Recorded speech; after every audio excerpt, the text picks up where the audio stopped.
விழாவில் பாரதி விரும்பும் ஜெயகாந்தனை பாராட்டி ஒருவர் பேச வேண்டும். நான் இதுவரை 20 பேருக்கு தொலைபேசியில் அழைத்து பேசிவிட்டேன்.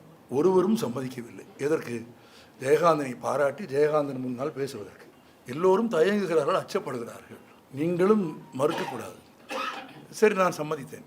என்ன வந்தாலும் சரி, பாராட்டி விடலாம் என்று.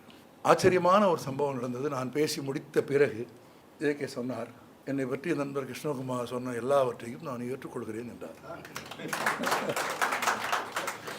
அப்படி அவர் சொன்னதை விடவும் பெரிய பாராட்டு எதுவுமே, அவரை பற்றி பாராட்டியதெல்லாம் பாராட்டில்லை. அவர் அப்படி சொன்னது மிகப்பெரிய பாராட்டு.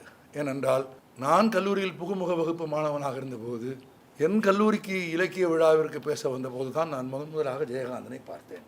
மதுரையில் அமெரிக்கன் கல்லூரியில். ஒரு சாரா பேண்ட்டு, ஒரு சூட், ஒரு எலிவேட்டட் ஷூ. ஆமாம், நல்ல இவ்வளோ நீளம் கிருதா, நல்ல முறுக்கிய மீசை, நல்ல அடர்ந்த முடி, அப்போ நிறையா ரொம்ப முடி, அப்படி மடித்து வைத்த கர்ச்சிப், ஒரு ஆங்கில எழுத்தாளனுக்குரிய அல்லது ஒரு பெரிய சீமானுக்குரிய தோற்றம். அந்த பேண்ட்டு, சூட்டு, பெல்ட்டு, கோட்டு, அதில் கர்ச்சிப் மடித்து வச்சுருந்த விதம், எல்லாத்துக்கும் மேலே கடந்து போகிற போது போட்டிருந்த பெர்ஃப்யூமும் சிகரெட்டும் சேர்ந்த ஒரு ஸ்மெல்லு. ஆமாம், அது அவர்கிட்ட ஒரு ப்ளசண்ட்டான ஸ்மெல்லு. ரெண்டும் அப்படி கடந்து போகிறாரு. Elevated shoe போட்டுக்கிறார். அவர் கொஞ்சம் உயரக்குறைவு தான்.